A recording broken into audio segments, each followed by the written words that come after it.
What's up? I was up early, then went back to sleep. I kind of did the same thing, but fuck it. I'll take blame. It's my fault. I'm surprised Matt was up this early. He was drunk as hell last night. Yeah. Talking about he got to be at work at 6. Uh, But he said they got a room in the bar for him to sleep in. That's how you know you're a professional alcoholic when you got your own room. Exactly. Oh man. You excited for the night? Yeah, I am actually. I don't know if you guys saw my tweet. I'll be hosting the live chat on it's ppv.com, payperview.com. So if you haven't ordered the fight yet, order it on there, and you can interact with me over there. So you said on PPV.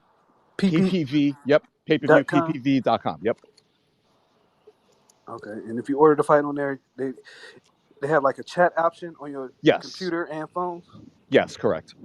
But can you also order it on TV?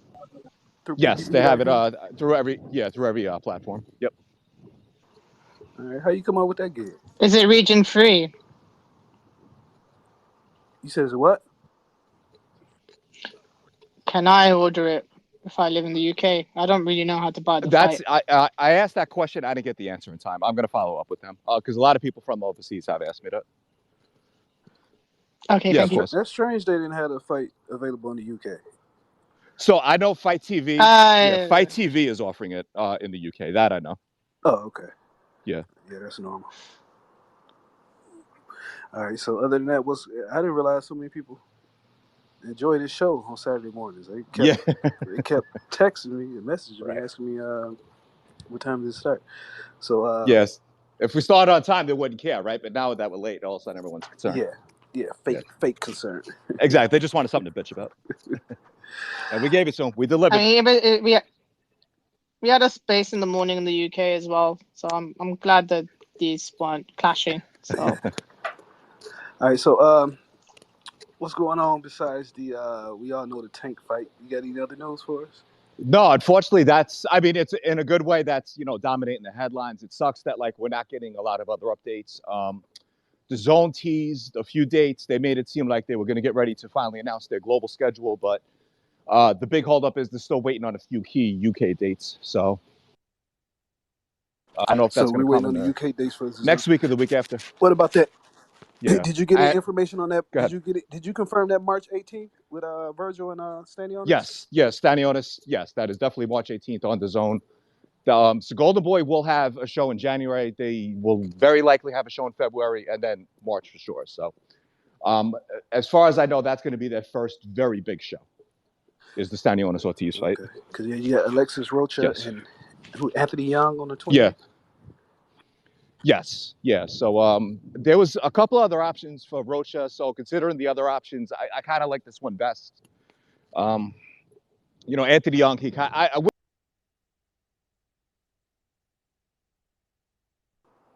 Look, you're breaking up. We totally lost you now. Probably to leave out and come back in.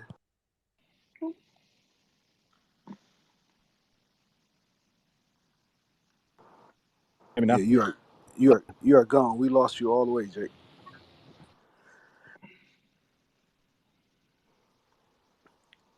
Totally gone. You probably let me drop you down and bring you back up.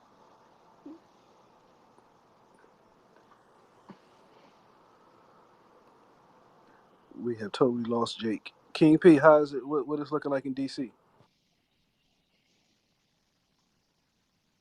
Hey, I'm not in DC right now. I'm in Virginia, so I'll be there shortly though. I mean, we're in the DC area. It's cool. I'm enjoying myself, so I'm ready for fight day. Ready. Oh yeah, happy birthday, King P. I gotta say that one time for the one time. Thank you. Yeah. I appreciate that. Happy birthday. You also look very Pakistani. Oh yeah, so Queen saw that picture. You look like his cousin. All right, Jake. He does though. Jake, we got you now. Okay, cool. All right. So what was the last thing you heard? Last thing you heard, you said you liked the Anthony Young fight. Yes. I wish he got a better opportunity after he beat Saddam Ali. He knocked him out in 2019, and then I don't know if it was an issue with his management team or just Golden Boy not delivering. But whatever combination, he just hasn't been that active since then. But this is it's one of those fights where it's a respectable fight for Rocha, but it's also a fight where like once he gets past this, the next step is absolute. Start working towards a title shot. Okay. So a lot of people are speculating that he will be next for Terrence Crawford. I don't know how true that is. He is high enough in the rankings to where if the WBO had to name a mandatory, he would be next. But I would like to see him win one fight on the contender level before going to Terrence Crawford. He is on a nice run though. Well, you may not have a choice. Yeah. Unless Exactly. they're just not going to take the fight or whatever. Right. Well, I don't know what to say about that. Golden Boy's been in this position where they've gotten guys to contention and haven't delivered. So, in the past year, no Jaime Munguia's mentioned. Yeah, Munguia. Although I'm not going to blame that on Golden Boy though. That's more on Munguia's team.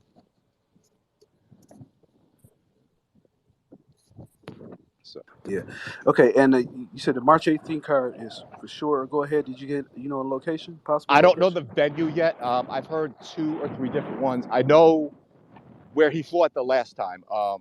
The one in Fort Worth. That one is not going to be it because they have another show that night. So I've heard the Star. There's a very, very outside shot. It could be in his hometown in Grand Prairie. I forget the venue, but he fought Antonio Orozco there a few years ago. But it's absolutely in the Dallas-Fort Worth area. I would say more so the Dallas area. Okay. Yeah. We need to get that so we can get these tickets going on. Yeah, definitely. It's just calling me at this time. What else we got? Let's see. Bam Rodriguez is confirmed now. The Serrano versus Rosa. Erica Cruz. Cruz. Yeah. And on the undercard of that is Alicia Baumgartner.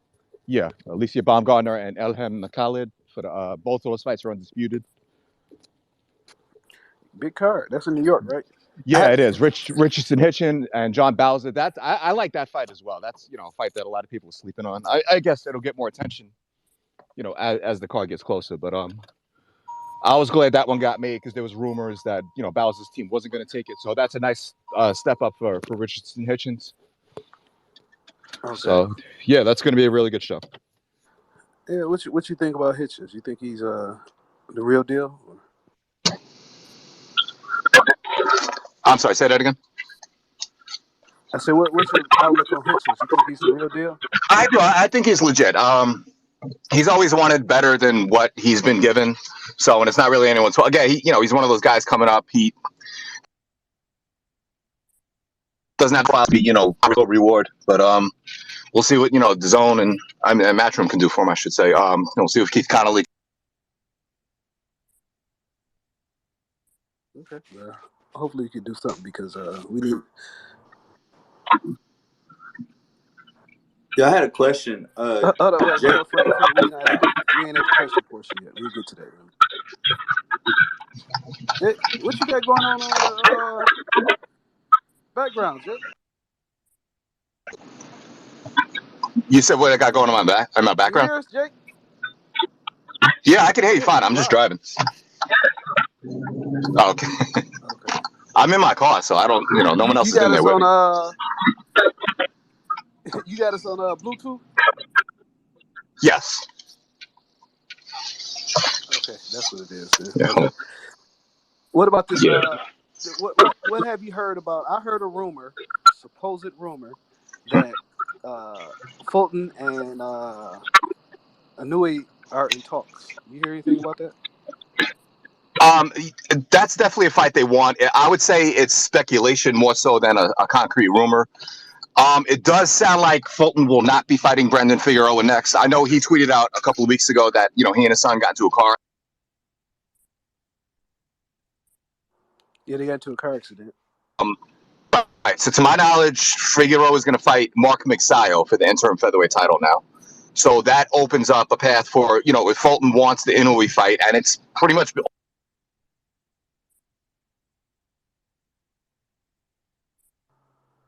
Man, you must be driving under a tunnel. Or through the earth's core. All right, hold on. I'm going to try to see this second switch. Find civilization, Jake. Okay, can you guys hear me better now? Yeah, that's better. Now Okay, you I said turned off my Bluetooth. okay. Yeah. Yeah. Now you said that's more speculation and rumor. Like I said, I wouldn't say it's going to happen next, but Fulton wants the Inoue fight. Inoue is moving up to 122. He's got the entire bantamweight division on hold right now, so it's a matter of when he gives up the title. Okay. Well, so you said it might not happen next. What would be next for Inoue? If not Fulton.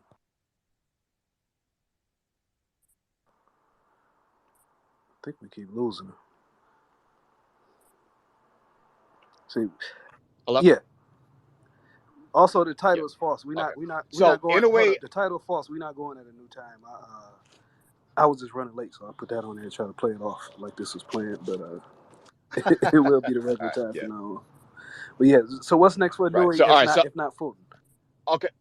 I honestly don't have an answer to that because right now everyone at bantamweight, like there's a bunch of bantamweight fights that are on hold because they're all waiting for him to see, when he gives up the titles. He said he's done at bantamweight, but there's at least 3 fights where they would be final eliminators if he doesn't give up the belts in time. So they're waiting on him, and then obviously Stephen Fulton's the one waiting at 122 because MJ has to fight Tapales. That fight is going to happen, I think, late March, early April, probably either in the UK or in the Middle East. So Fulton, he has a clear path. He doesn't have any mandatories due. He has a clear shot at fighting Inoue. So this is a perfect opportunity for him. So how that car accident was pretty bad? To my knowledge, it wasn't. I don't know if it's just minor injuries, but I don't know if that led to him not fighting Figueroa, but it just came up out of the blue. Like even before he revealed that he was in a car accident, Mixayo's people, they were going around telling people they're fighting for the title next. So maybe like they just kept it on the wraps. I think, to my knowledge, he got into a car accident. I want to say December 18th, December 19th, somewhere around then, because that was right around the time when Mixayo's people were teasing that they were going to fight Figueroa. Okay. Well, so we do have hope it happens this year. How many more fights does American fights Inoue have on his top rank contract? To my knowledge, he only has 1 more that he owes Top Rank. Do you think they'll go ahead and push it through and and let him go, or what? I think that's an expensive. I don't know. To me that's a fight that makes more sense in Japan than the U.S. That's a very expensive fight to stage over here. I think it makes more sense in Japan than the U.S. also. But I also seen Inoue talking about he wanted to fight over here in the U.S. Yeah, he does. So he has to build a profile. I could see ESPN paying big money for it, so maybe he wanted a big ticket seller over here. So, and Fulton isn't. It's unfortunate, but he's not a big TV draw. The highest rated show he had was when he fought Brandon Figueroa. Other than that, he's just kind of been middle of the pack. Yeah. I'm not blaming him. It's that he just he needs to be better marketed. Yeah, but if you put it somewhere like in Houston, you should, because Houston has a pretty high Japanese population, right? Yeah, that wouldn't be bad. Yeah, put it somewhere like in Houston or the Oracle in San Francisco, New York. Yeah. I mean, it could be sold. Where there's a will, there's a way. Crazy enough, they could probably drop it in the Superdome in New Orleans too, and it'll have a huge turnout. Yeah, you put it any tourist attraction, it should be a big sell. So, and that's a huge TV fight in the U.S. So that's the big thing. If ESPN or even Showtime, they're willing to put up a lot of money for it, then it's a great fight. It's not a pay-per-view fight. I hope they don't try to build it up for something like that. And plus, you could probably get so much money from the international rights in Japan that it could be exactly. Now they got to figure out a way to get this one done, because this is one of my go-to fights for the year. Yeah, I mean that's the big appeal of something like Zoo and Jamal Charlo whenever they get to fight. Mm-hmm. It's on Showtime because Australia is going to pick up the pay-per-view rights over there. So that's the same would apply here. So okay, now what about Spence said he has an April date. You got any update on that? I don't have any firm update. I even joked yesterday. I asked him for a date and he gave me a T-shirt. So. Oh, he gave you a T-shirt. Yeah. I paid for the shirt. He did not give me one. But I said this last week when he tweeted that out, and you even said it. Like when Spence goes public with something, he already knows when he's fighting and he knows who he's fighting. So the fact that he's saying he's fighting in April, it's like that makes me worried that we're not getting Tank Ryan Garcia. I'm not going to say next, but we're definitely not getting in April. I don't even know if we're getting in May. I mean, we have, Spence not fighting in February. Again, he got, was the victim of a very bad car accident. So that messed up plans for him to fight in February. There was nothing to replace it. It's like they have a bunch of pay-per-view fights that are now pushed back. I'm not hearing anything that, after tonight is going to be any sooner than when Caleb and David Benavidez fight. So if they don't.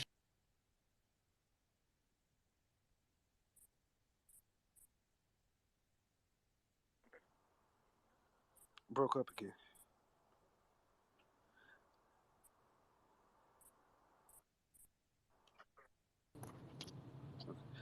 What about your fellow Nashvilleian, Caleb planning Benavidez? Is that going on the 18th, same day as Ryan? I mean, I'm sorry, same day as same day as Stanionis and Virgil Ortiz? Right. The two dates I've heard is March 18th and March 25th. Hopefully it's on the 25th then. Because Right. we don't need conflicting dates. Right. And well, I mean, no matter what, there's going to be a conflict. If it goes the 18th, then you conflict it with Stanionis and Ortiz. If you go the 25th, ESPN already has a show that night with whenever Jose Ramirez's fight gets settled up. Well, we can skip that. I know. Exactly. I kind of agree. Come on, man. Yeah. We don't want it to go up against a great fight. Right. Okay. And then both of those are going up against NCAA coverage anyway. So. You broke up, and you said where you were talking, you broke up. You said that you don't think we're getting Ryan versus Tank in April and probably not May. Or? I want to see something concrete that the fight actually gets announced. I don't know. I just when they announced it, it was like everyone said it was a done deal. Everyone seemed on board with it. I need to see paperwork. Maybe after tonight. Shit. I hope so, because I just feel like we're in for another letdown. I hope not. Should Gervonta Davis win? Maybe they announce it in the ring, because Ryan gonna be there. Ryan go to all the fucking fights. I was told he's not. He won't be there. Maybe he makes a surprise visit, but as far as I know, he won't. Nah, he should show up. That's again, just hearing that he wouldn't be there, it kind of makes me a little bit more apprehensive. But like I said, maybe he jumps on a plane and makes a surprise visit. I hope he does. Because he was at the last fight because he lost that money against Earl. Right. And at that time, too, he was convinced he was fighting Tank next because they wanted that fight for December. So, and then, even tonight. But I'm not trying to be negative, but like I said, if they had something in writing saying they were absolutely fighting next, I'd feel a lot better about it. But, getting everyone to verbally agree, it just, you can easily walk away from that. Okay. All right. Yeah. One more thing before we go to questions. Let's cover tonight's card. How you see it? You see any possible upsets tonight, starting with from the bottom to the top? What's weird? This is interesting. We clearly got varying definitions of what people view as a stacked card. Like people who just want to see a bunch of named fighters on a show are calling this stacked, and it tells you, the buying audience, like who you want to cater to. A lot of people are excited about the fact that Boots and Boo Boo, even Rashidi Ellis to a certain degree, and that are all on the same card as Tank. So, like you have an audience for people who are just willing to see names. Last week when there was the slightest speculation that Tank and Hector Garcia wouldn't go forward, I started to think, I'm like, do you really want to go through with a Showtime triple header where the closest fight on paper is 6-1 odds? So there's this card. There is a lot of showcase fights on there tonight. So at best, I see maybe Rashidi Ellis and Villa as the the closest. Like if you had to pick an upset, I would say that would be the best shot. I have all the respect in the world for Damon Nicholson, man. I really respect everything he's overcome. But unless Boo Boo is just completely, bogged down by ring rust, I see Ellis and Villa as maybe the one fight that could be an upset. Ellis and Villa. I think. Yeah. I think the Ellis and Villa fight, and also the Tank and Hector Garcia fight, the odds are a lot. The odds don't reflect the competitiveness of it. I agree 100% on Tank and Hector Garcia. Maybe the odds are justified in that. I don't really know anyone. Very few people are picking Hector Garcia outright.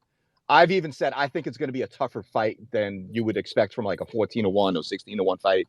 whatever the odds are. I think Hector will give him a much tougher fight than people are giving credit for. I do think once Tank gets going, though, the fight will cease being competitive. So if Hector can make it rough for 4, 5, 6 rounds, I think that's his best shot. But once Tank finds his groove, that should be it. That's true. That's true. Yeah. This is going to be very interesting because I want to see Hector keep that pressure up and make Tank fight for all 3 minutes of the fight of each round. Yeah, exactly. And Tank has been there. I mean, Rolly, had some success early. Leo Santa Cruz has some success early. It's just, Mario Barr, all 3 of those guys, made Tank work for his knockout. Yeah. But it's just once he gets to that point, once he finds that opening, that's just it. There's no looking back for him. Right. And Hector Garcia, he does get hit a lot. I mean, I don't know if he has the size, he has the physicality to make things difficult for Tank. I don't know if he necessarily has the power though. Now, what you said? You don't think Villa can pull off the upset? I didn't say. I said of any of the fights, that would be the best shot. Okay. Yeah. Again, Rashidi Ellis, he's fought 1 round in 2+ years. So, how old is Rashidi Ellis? That's a question for him, man. I don't have that off I think he's a little older cat. So if Rashidi and Boots win, then what's the possibility? That is supposed to be next, right? So this is an IBF eliminator. I don't know if it's a final eliminator because I don't know if you could order a mandatory while there's a mandatory already existing. And Boots is the mandatory, but this is clearly set up to where they should be fighting next, which is probably the way it should be. Like a lot of people said they wanted to see them fight next. This is probably the best way. Like let them both get wins. They, I love the back and forth that they had on Thursday. Boots just gave him that look like, he's ready. So I think that's a great next fight for Boots because I don't believe he's getting Spence or the winner, whatever the winner of Spence Thurman or whoever Spence winds up fighting next. He's not fighting for the he's not going to fight the reigning IBF champ. I think he's just going to be upgraded after tonight. You think Boots should have a pretty easy chance tonight? I've seen this guy fight, no power, but he's active. He hopefully he could give Boots some rounds. Hopefully 4 rounds at least. Yeah. At least 4 rounds. Yeah, I said this on Broadway show. I don't want to dismiss the guy too much. It's like if he was fighting other welterweights, I'd probably like his chances better. I'm not going to say like he's a complete, like he doesn't belong in the ring with any welterweight, but Boots is just a different beast altogether. So when you say like who has a shot against Boots, we're talking about a guy that we all have tabbed as like someone that could be a future pound for pound king. Boots is at that absolute level. Okay. So he's just not getting the opportunities. So that's like that's a fight where I see the odds. I'm like, they're justified just because Boots is that good. Yeah, they said Rashidi is 29 years old. Also. Okay, that makes sense. Yeah. All right. We're gonna get to the question. Where did Frank go? Frank dropped. Yeah, I see him on there. I don't see his hand raised. I only have one question, then I gotta go. What? Why is it that you 2 big timers did not inform the public that the start time of the Jake and Lefty show was moving from 11 a.m.? Because it's not. This is just an excuse I made up. Because I was running late, so I made up this excuse. Right. It's regularly going to be 11 a.m. Did you make it to work on time this morning? Yeah, I got to work like 4 o'clock. And went to sleep in the office? I got like a half hour, but I didn't really sleep because I had to open up the store. I'll be honest with you, I'm still a little woozy, my man. I'm trying not to curse out these customers. Well, good. Yeah. Then you should go I did get my work done today, though. No. I'm going back to the bar tonight. I'm about to take a drink water. Drink water. This is a degenerate alcoholic. I'm about to take a quick shower at Planet Fitness, and then I'm gonna hit the bar. You got a Planet Fitness membership just for the shower. You don't go there to work out. You just go there to take showers. When you're so drunk you can't make it home in time, you go there to take showers. This guy is his alcoholism is on a whole different level. Anonymous meeting. Have you ever been to an Alcoholics Anonymous meeting, NBO? No.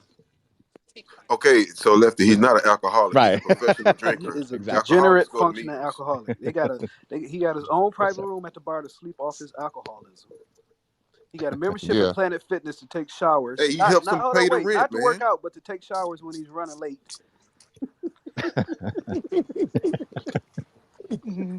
He was surprisingly lucid in the Rakim space. I wasn't lucid last night, though. No, you weren't. I thought I got kicked out of Chicken Talk. Lefty sent me a picture. I was still in there. Yeah, you was just Yeah, drunk. nigga, you was tripping. All right, Frank, go ahead. Start us off, Frank. No, I was just gonna ask. Do you know if it's a better possibility that they fight at the Star rather than Dickies Arena? 100%, because it's not going to happen at Dickies Arena. Dickies Arena has another event that night, so any venue has a better shot of landing it. I'm hearing it might be a what do you call it? Boxing and barbecue. He is convinced. I don't know if he's in here. He's convinced that it's at a baseball stadium. Did you see him tweet about that? I did not, but that's one of the three venues. He is convinced it's at a baseball. March in Dallas. That's kind of risky. At the old Texas stadiums, Texas Rangers place. He is convinced it's fighting there. All right, Mitchell, go ahead, Mitchell. All right, so happy Saturday. Happy Saturday to you. Jake, I wanted to start off by asking you, scale of 1 to 10, how upset do you think Steven Espinoza was this week that he couldn't tweet about Dana White? I saw him like a couple of tweets, so yeah. No, sorry, but more. No, you're fine. No, more seriously. No, it's fair because no. I'm going to address this though because I said it last week. I was kind of disappointed with the lack of response that came of all this. Like there was a way to just generically handle it, but instead of just not saying anything at all, and like someone like Steven is very opinionated. A lot of the stuff I do agree with him that he says, but when you're that opinionated, you kind of have to own up when the ball's when it's on your side too. So yeah, I mean, I guess that's sort of how I felt about it. Like because part of the problem is all the other writers that attack Tank also just do it because he's a PBC fighter and is like Sergio Mora called it. He's an urban fighter. There's like I said, Lefty said this too. There's a lot of people that just you need to keep your mouth shut because if you're not going to speak about everything, then don't fucking talk about anything. Exactly. But so true. more on boxing. So DAZN hasn't released the schedule. I know the Erica Cruz fight came out and they're releasing fights one by one. Do you know when the actual schedule will come out? Yeah, so I might have broken up when I was trying to get to this earlier. There's a couple of UK dates and maybe some like Middle East dates that they want to release a big global schedule. So obviously you want to have Canelo's fight locked in, you want to have AJ's fight locked in, and to a degree, Taylor Serrano too, if in fact that who Katie is fighting in Dublin. Okay. So once they have all that in place, then they want to make this big reveal. So for now, a couple of dates have leaked out, so a few of us have reported it. But that's the only thing that's really holding it up is not all the UK dates are in place yet. Okay, and the biggest thing I've seen that hasn't really been discussed this week is Probellum. It seems like at least their UK operations are pretty much gone. Like people are removing it from their Twitter bios. Someone I think said that they've been let go since December. For what happens, I mean, honestly, their British fighters are more like mid-level guys. I care more about someone like Regis or Charles Conwell and guys like them. Do you think they go, I mean, I assume Conwell might go to Showtime. Would Prograis go with Top Rank? Because he's also made some weird decisions with his career. So I saw like that, people tweet about that stuff. I've asked, the explanation I was given so far is that the Probellum license in the UK is not the same as Probellum Holdings that is actually licensed in Dubai, if I'm not mistaken. So those two, they're not the same. It's not Probellum going out of business, Probellum, the boxing promoter.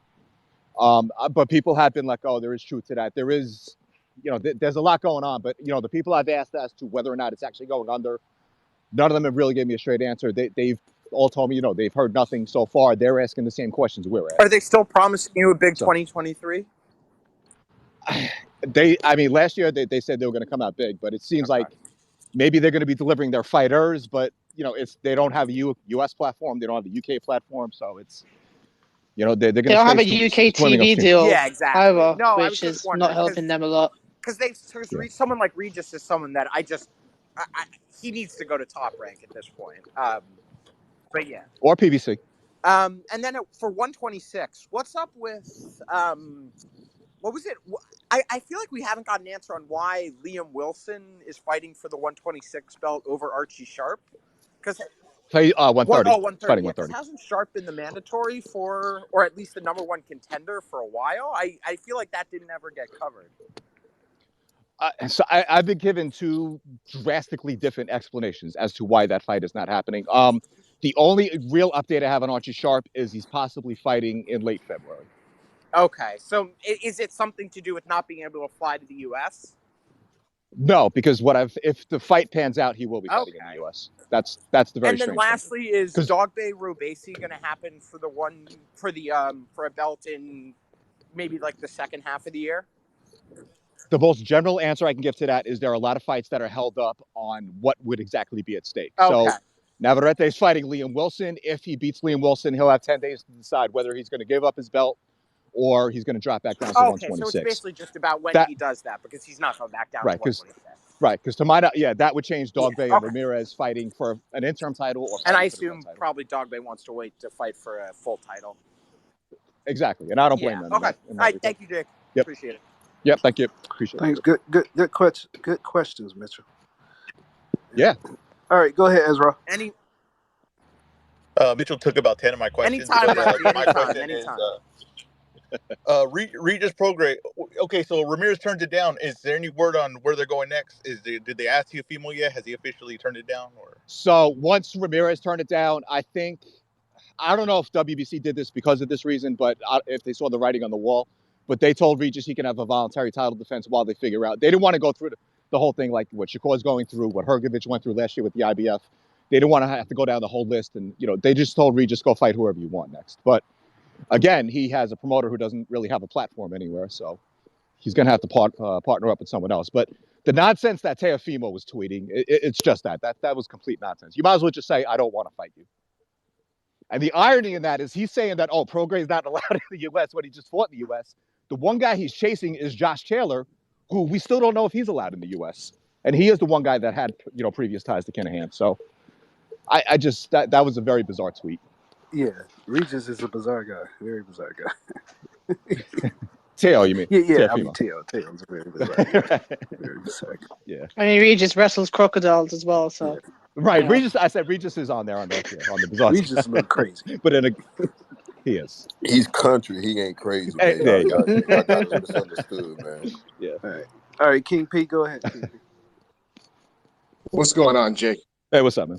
Yeah, so I got two questions. First question is, in your opinion, after Andre knocks out Nicholson, who do you think is the most likely fight he'll get? Like, with Charlo, or will he get the Plant Benavidez winner, or like, what do you see as him being like getting his big fight? I don't know if it's going to be next. I am convinced we will get Andre Charlo this year, though. Not next, but like within the immediate future. Right, that's what I'm saying. I'm convinced that we do see that fight this year. So I don't know how soon that can happen. I will say you're the first person I've heard predict that Andre will knock out Demond Nicholson. That is a bold statement. I don't think everybody's been saying it. But I don't think we get it this year because Charlo is really? not fought at all. Like, you know what I'm saying? This is just a prediction. I don't have any insight on it. I don't believe we'll see Charlo at 160 again when he comes back. I do believe he'll start competing at 168, and they're going to mix and match Charlo, Andre, Plant Benavidez winner, and David Moreau. All right, cool. And so my second question is, and apologize in advance, Lefty, because he doesn't like when I say this. Do you have any idea who the great value Plant, aka Cody Crowley, will be fighting next month? No, I know he's fighting an eliminator.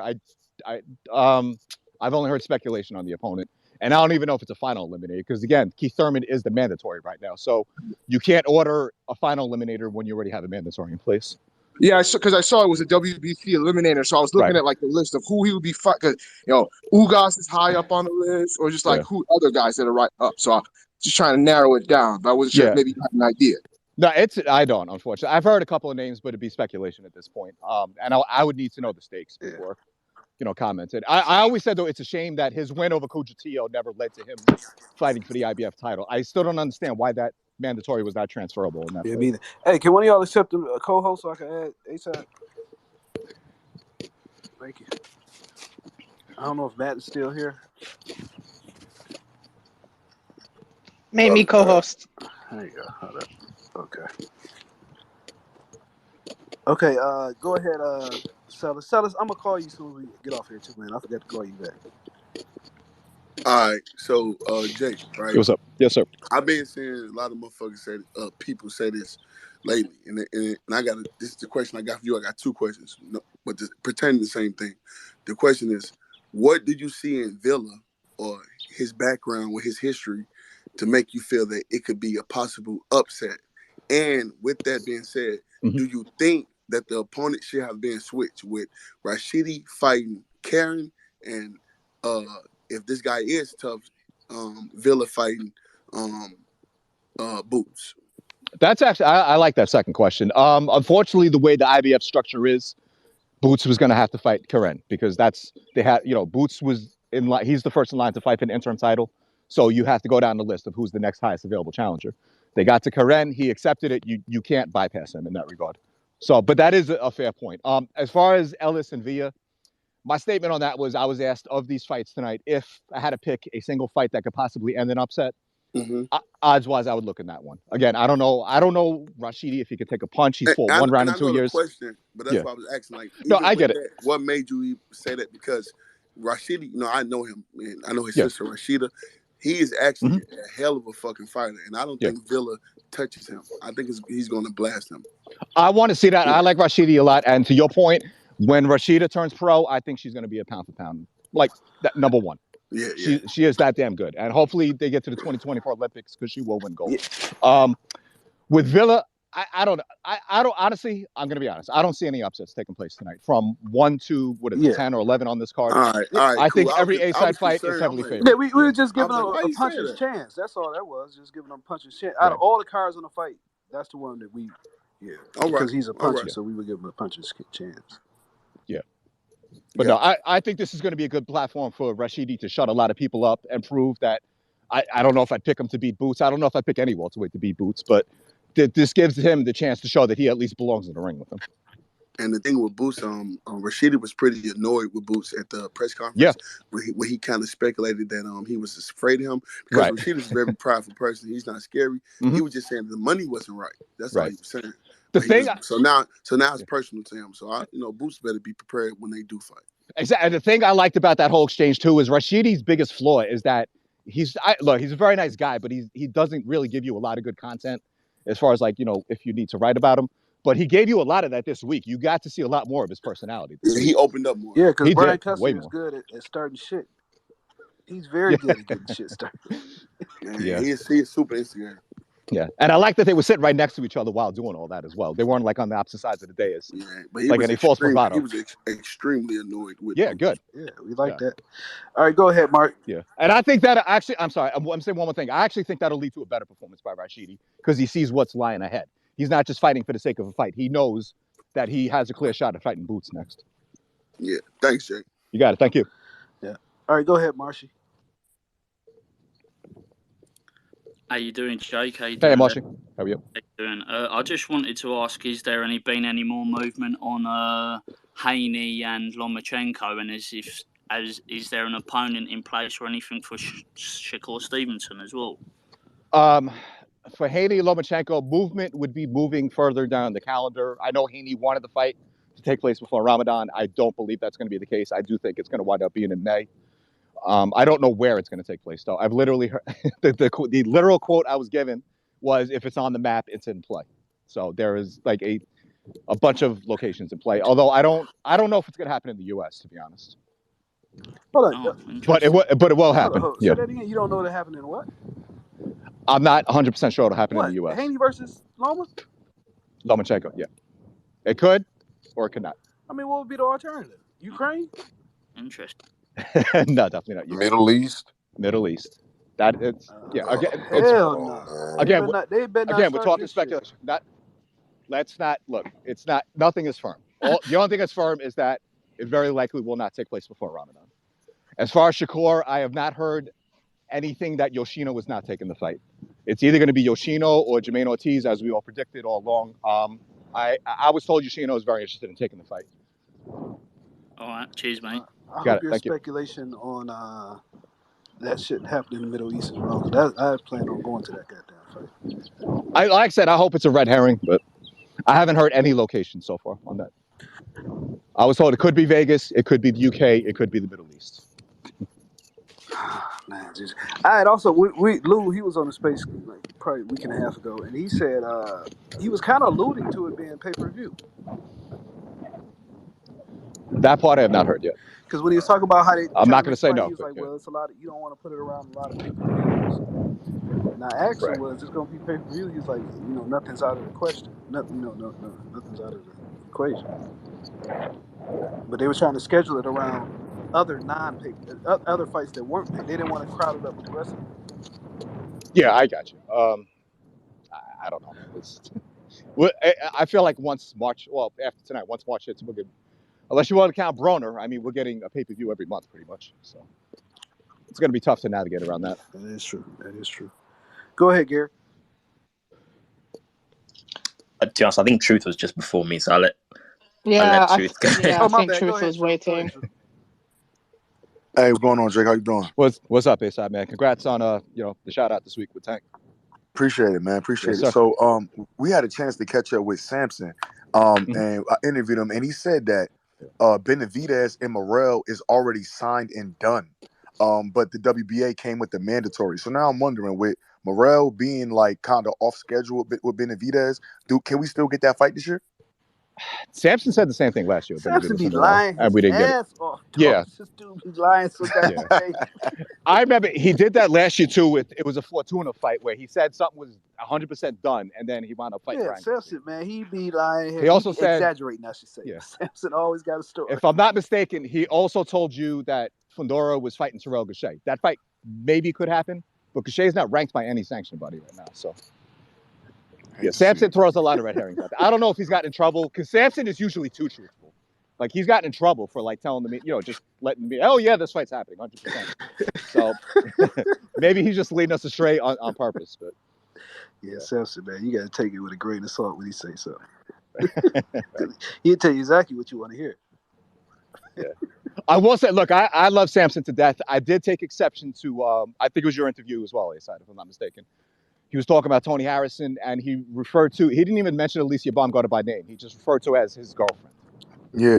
Regardless of her dating status, I mean, to reduce she's a month away from being undisputed champion. To reduce anyone to someone's girlfriend, I didn't like that at all. Yeah. She would not say that. He would not say that to her face. I know that. Yeah, of course not. Yeah, man. But yes, I honestly I have not heard anything at all about Benavidez and Morrell. All right. Go ahead, Gary. Yeah. What was I gonna say? Yeah. Do you reckon Matchroom are still high on Montana Love? I feel like they should just, at this point for me, they should just feed him to Hitchens and be done with him because I just don't think he's that guy. If I'm being honest. I will say this: when they signed Richardson Hitchens, that was part of the 3-fight plan. I think everyone saw that it would eventually lead to a fight with Montana Love. Montana originally was supposed to be coming back in March. I don't know if that's going to get moved, but they're not down on him. I'll say that they do like him. They were really pushing hard for that decision to get overturned, even though I think everyone knew it wouldn't. The one with Steve Spark, but he's still, I don't know if priority is the right word, but they still have plans for him in 2020. Yeah, he's just not that. I feel like apart from his first fight, the last two are just he just ain't doing it, and then the loss to Spark was just And for me, the press conference again, similar with Rashidi and Boots, I thought that was a really good back and forth with Hitchens. I think the two generally don't like each other. I think you could sell that fight even now. I think you chuck him in and get Hitchens to cook him and be done with it. Yeah, the thing with Matchroom, they're not really scared to do that. So on PBC, obviously, on guys that are like at least in the mid-level, they're not scared to kind of fish and cut bait with those guys. So, but I do that. That was always the plan. They always wanted to see Montana Love and Richardson Hitchens fight.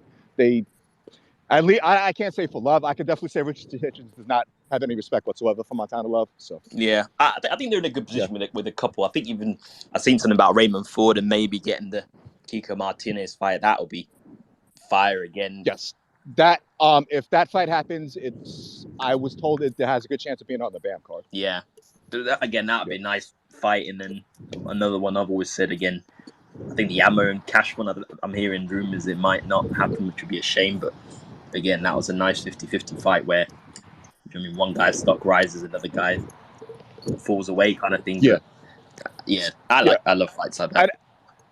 Well, and I'll say this too: for a fight that was already in place, and then for Felix, I thought he was a complete dick the way he handled it. But they had that. He literally shoved him right after his own fight in the UK. That's like you want that fight to happen next. The only problem is Cash physically, from whatever he suffered in that fight. I think he suffered a cut or whatever. But he's not. That the fight can't happen as soon as they wanted to, because they were trying to do it in, I think, March 11th on Callum Smith's card. So it's going to happen. It's just not going to happen. What within card the next is? couple of months. Okay, you said Felix Cash and Ammo Williams is going to happen. Yes. You think I'm hearing Cash is talking about going the European fight again? Is it Signani?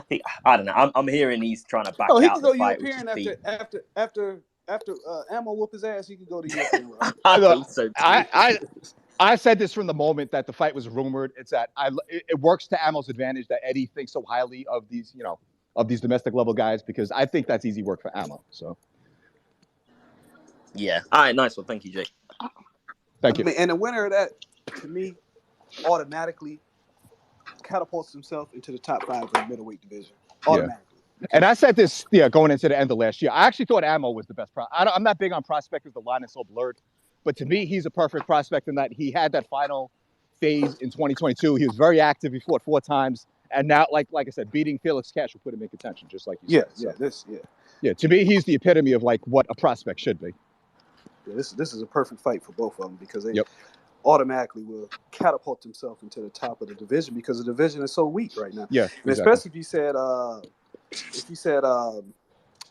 Carlo is probably going to be fighting 168, then this is perfect for Ammo. Perfect for Ammo. They're badly in need of a hero right now. Yeah. What's up, Rob? You got some extra information?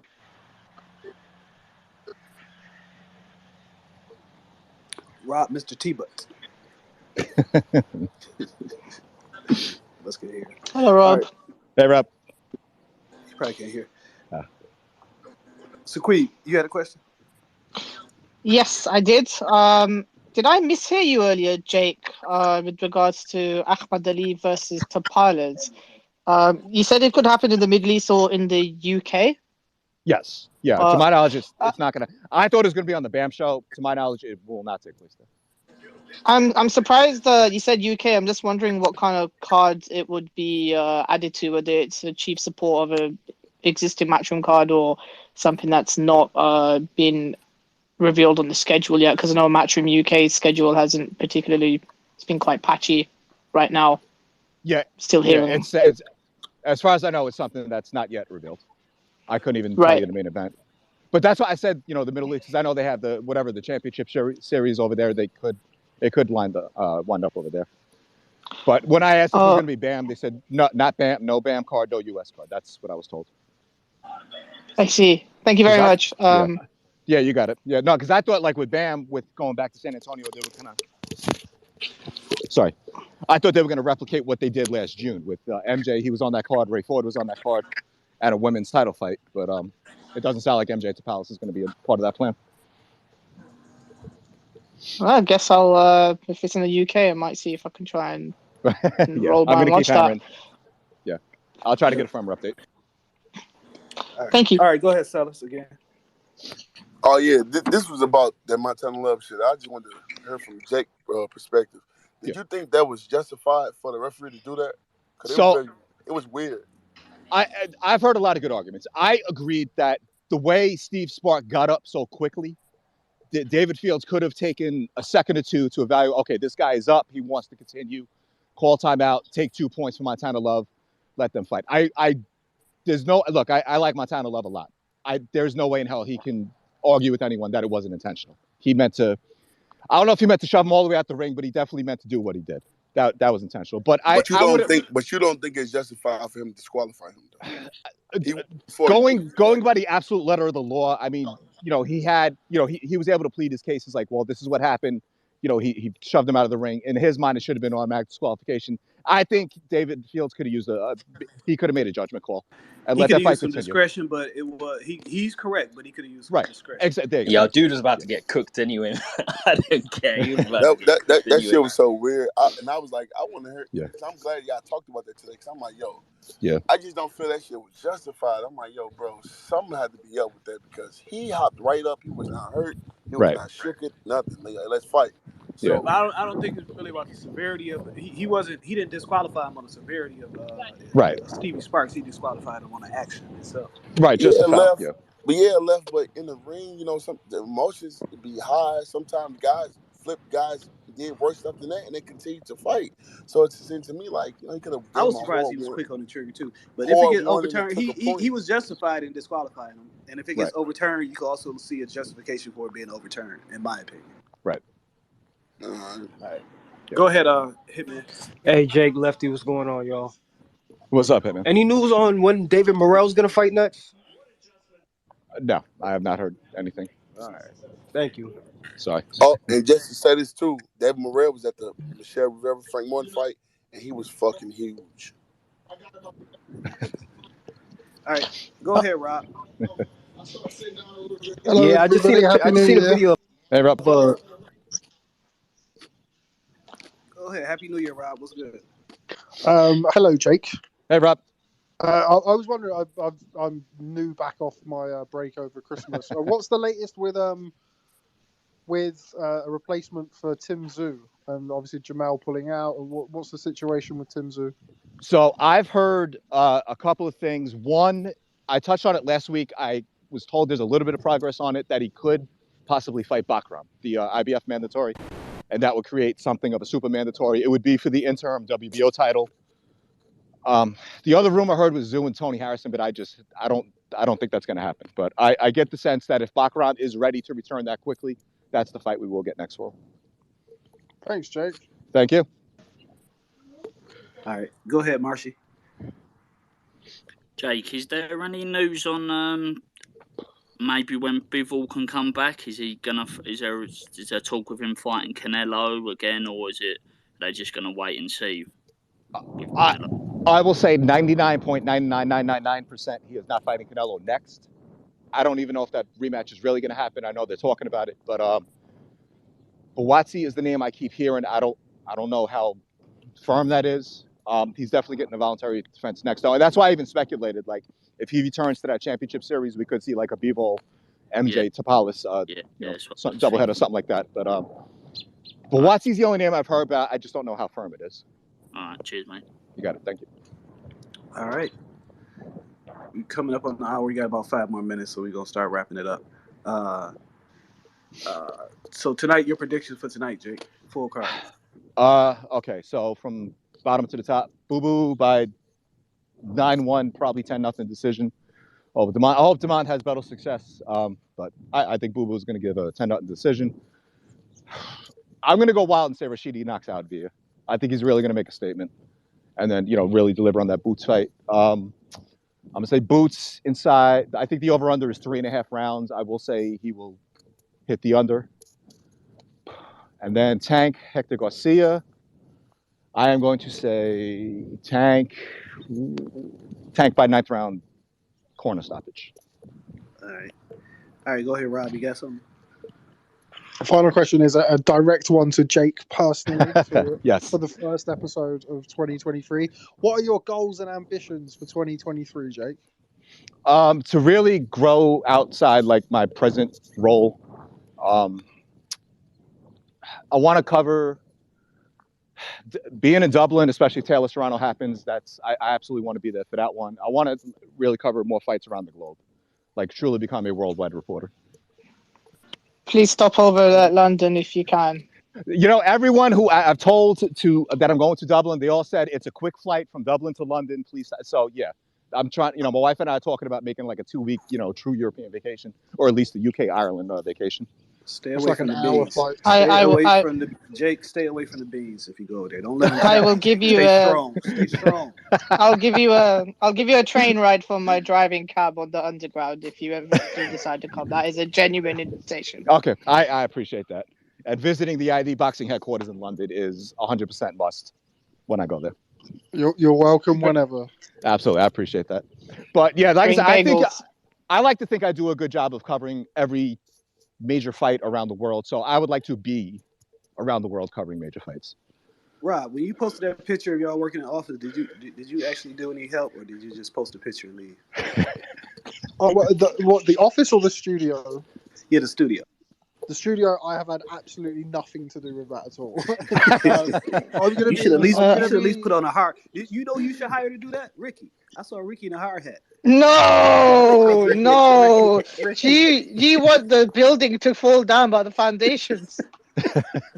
Yeah, no, Ricky I had did on a agree. hard hat. He knows how to do something. I think I'll be a director of ID Studios, but as far as like the day-to-day stuff, I've got my hands full with ID Boxing. We've got some big stuff coming up, so I'm not doing anything about that. So whenever it comes up, Jordan, the guy who I tagged in it, he's very much behind that.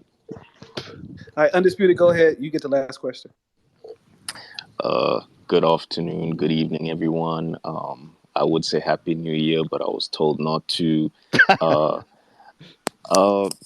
Jake, can you, on the fights tonight, is there any fight in which you see a potential banana slip, or, is there anyone you can see not looking as good as maybe we thought they would? I'll come on record and say I don't think Boots is going to dominate the way we think he will. Mm-hmm. I think he will win, but I don't think he's going to kill the guy the way people are talking. Also, my second question is, obviously, I'm undisputed and I want to see undisputed fights. In 2023, do you think realistically we are going to see any undisputed fights? Well, we're going to see 2 on February 4th, so I'm going to go backwards. February 4th on the women's side, Amanda Serrano and Erica Cruz, and Alicia Baumgartner and Elham McKhalid. Those are 2 Not to be undisputed funny, fights. I meant I know you meant men's I know you meant men's undisputed. side. Yeah, I always, sorry. you know me. I got to be a male feminist and throw that in there. I do believe we're going to get Fury Usyk. I just don't know if every belt is going to be at stake. I'm trying to think of other divisions. 122 pounds? I don't think we're getting it at 175. I don't think so. I don't think MJ is just that motivated to fight Stephen Fulton, to be honest. He won a belt quickly. He beat a great fighter in Danny Roman, but I just never got the sense. He seems content with just running out these mandatories. And he's going to have another one behind this fight if he gets past Tapales, which I think he will. But that would be the best shot. I mean, we've seen so many undisputed fights in 2022. I don't know. We'll just call Fulton versus Inoue undisputed, since they actually want to fight each other. And I don't think Bivol and Beterbiev are going to fight either. I've been saying that. Beterbiev, as inactive as he is, he's going to fight Yard if he wins. I will say if he wins, maybe Yard. And that's a big if. Then he has to fight. Then it's Callum Smith. As Rob from ID Boxing informed us with his interview with Mauricio Suleiman. Yep. Callum Smith is next no matter what. Correct. Yeah. And even with Callum Smith fighting in March, Beterbiev is that inactive where that fight will happen next for him. So do you see the Canelo actually rematching him in September? I don't know. I found it weird that Eddie kept pushing the fact that he would like to see the fight at 168. I don't know if they're going to try to talk Bivol into doing that. I know Bivol said it 3 years ago when he had absolutely no option and he just wanted a super fight. But I'm not going to say he's in the driver's seat against Canelo, but he doesn't have to go down to 168. He should have other options if he doesn't want to fight him. So yeah, I mean, as long as they stalling out with Callum Smith, he probably end up doing it. Right. So as for tonight, everybody in DC, y'all have fun tonight. Yeah. Safe travels back home. Do not get into any trouble. Any crime you catch in DC is a federal offense. Okay? Right. So remember that. You'll be in the feds. You won't be in the state. Yeah. I was told this is going to destroy any combat sports fight that's ever taken place in that venue. As far as the live gate goes. 16,000? I want to say more than that. If it holds 19 and the whole venue's open, I know there's a lot of tickets on the secondary market, but as far as primary tickets, that's pretty. I have to say there's less than 1,000 seats left. You think it's going to sell out? No, it's already sold out down there. Yeah, it's close. It should. I think it should. Yeah. All right. It says a lot about, like I said, especially with all the shit that's gone on and just the media just generally not covering him. Like it was probably even mentioned on here that he's kind of become a superstar in spite of the sport. So, yes. But if you make a top 5, tickets, he's easily top 5, maybe top 3. Yeah, top 3, no doubt. Yeah, top 3. So that says a lot about his drawing power. So if he wins tonight, hopefully they make a Ryan announcement and we get that fight later on this year. All right, y'all. Y'all take it easy. Safe travels to everybody in DC. Have fun. Yep, and we will see you next week at 11 a.m. Eastern. Yeah, 11 a.m. Right.